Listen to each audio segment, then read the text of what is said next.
everyone, welcome back to Trees and Turtles. My name's Imogen. In today's video, I am going to be sharing how to make sense of your goals in the context of your life vision. And I'll explain more in a minute, but if you're not already subscribed, be sure to do that, give this video a thumbs up, follow me on Instagram, and let's get started. So on this channel, I tend to talk a lot about having kind of a vision for your life, like an overall purpose. This doesn't necessarily have to be super specific. You aren't gonna be like, I'm gonna win a Nobel Prize by the age of 30 in physics. But it's what I'm talking about here is more sort of like, I know that I want to work in the environmental sector, or I know that I want to get a PhD in this topic, or, you know, I know that I want to be really professional in this sport, okay? So kind of an overall idea of where your life is headed. That's your vision. And now it can be as specific as you like, but it doesn't have to be like super specific. But obviously when we have a vision, we have to break it down into goals in order to achieve it, because you can't go from nothing to having a PhD, okay? You have to have, like, I mean, not that I have a PhD, I only have the 1 degree, but you can't just go from naught to achieved, okay? You have to have like specific goals along the way. And that brings me to my first point, which is that your vision should be split into large goals, okay? So we have this huge overall vision. Now we need to break it down into like larger chunks. Obviously not like super tiny steps to begin with, but sort of things that are more manageable to think about, okay? So split your vision into large goals. Going back to the PhD example, a lot of requirements for PhD programs are that you, in fact, every one that I think I've ever looked at, is you have to have an undergrad degree first, okay? So that could be a smaller goal, is to, and obviously still huge and enormous and will take multiple years of your life, but can you see how I've taken that goal, like that overall, like, end goal, and I'm not saying everybody should get a PhD, but like, it's an example, and I've kind of broken it down into smaller but still sizable chunks, okay? So your vision should be split into large goals. You have the overall life vision, and then you have slightly smaller, but nevertheless quite hefty goals.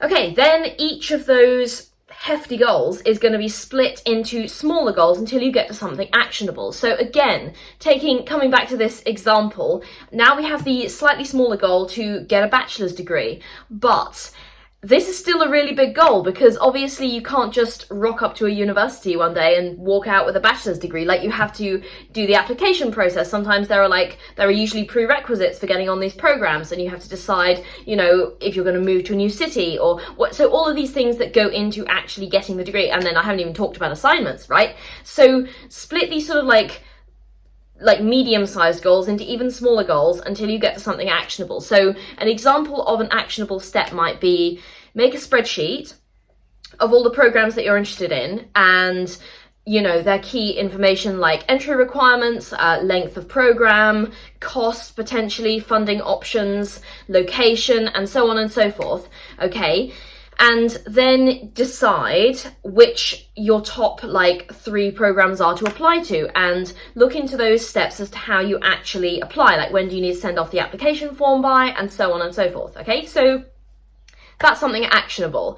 Get a bachelor's degree is not actionable per se, but send off the application form for this program starting in September of this year is actionable. So do you see what I mean? Like how we're breaking that goal down into steps which we can actually do something about.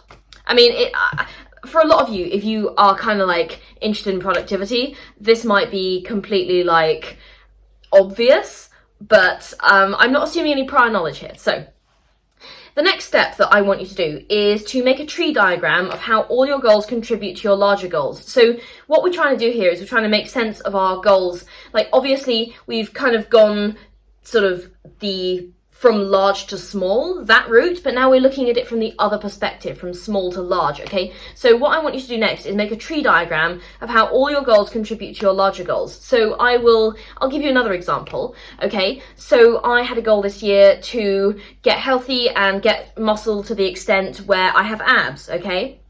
Like visible abs. But obviously you can't just wake up one day and have abs. Like, you have to, you know, decide on a training program, and you have to work out how to get your nutrition correct, and you have to so these smaller goals, right, they contribute towards me improving my overall health and building muscle and eventually getting my abs to show, okay? So that could go into a tree diagram of how those smaller goals contribute to the larger overall goal, okay? So look at it both ways around. Look at it from the sort of like larger goal downwards and smaller goals upwards. And if you like, this might not be for everyone, but you can colour in the smaller goal on the chart so you can physically see the building blocks towards the larger goal, okay? So I like to do this with spreadsheets. Obviously I do because I'm a massive like spreadsheet girl, but you could also do this with like a whiteboard or like a physical big piece of paper. You've drawn your tree diagram, and then whenever you accomplish one of the smaller goals, you just like colour in that branch or like you colour in that little block, okay? And you can see gradually how those building blocks are all going green or pink or whatever colour you've chosen to denote that you've achieved this section of the goal, okay? And you can see gradually how that builds up and your tree gets greener and greener or pinker and pinker or more and more coloured in, basically. And you can kind of tangibly see how this progress is being made. So on my exercise spreadsheet, for example, I have like days down the side and then like exercises across the columns, and then every time I do an exercise on a day I will colour that cell green so I can see across the board like how many times I've done each exercise in each day, and you know, if I've got a streak of like a week, 2 weeks, and so on, okay? So I can see that I'm making like tangible progress towards, oh, I want to have worked out, you know, 80% of the days in this month, or I want to have a 1 month streak or a 6 week streak or whatever, okay? So colour in the goals, smaller goals, building up towards the larger goal. Vision boards, I would be remiss not to mention vision boards. I love to make a yearly vision board. I always do it in January because, well, actually late December. It's kind of like a little ritual I have, which I'm sure is like the most common thing in the productivity space, but I find it like personally fulfilling, so whatever. Vision boards, and then I make it digitally and I set it as my laptop background. So every time I open up my laptop, there's the vision board, and it's sort of like, it's the opposite of out of sight, out of mind, right? I'm seeing it all the time, so I'm thinking about it all the time, constantly reminded of my goals. You could do this with like a physical, actual vision board and like put it on your bedroom wall or something, whatever works for you. They're fun to make, you know, they're fun to make, they keep you on track, good reminders, you know. Another thing that I want you to do in trying to like make sense of the goals in the context of your life vision is to talk about your vision with your friends, okay?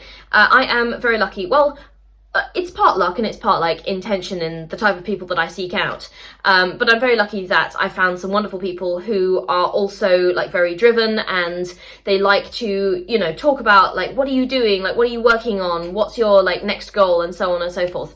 And I think that is really productive. Like obviously we talk about fun stuff as well and we joke around and we're like, but actually productivity is kind of fun to me, and that's a big nerd thing to say, but I'm a big nerd, so whatever. Talk about your vision with your friends, because a lot of the time when I'm like, I've reached like an obstacle or a roadblock in one of my goals, and I go to one of my friends and I'm like, look, I'm just feeling so stuck with this. They often have a wonderful perspective and they're able to like put it into context for me and say, look, I know you're working hard on this, this and this, and you really want to be this kind of person this year, and I know it feels like you're not making any progress right now, but actually you're putting in the groundwork, and they're often able to give me some really useful insights into how I am or am not, sometimes I get off track, contributing to this goal overall. So, and obviously I try and do the same for them when requested.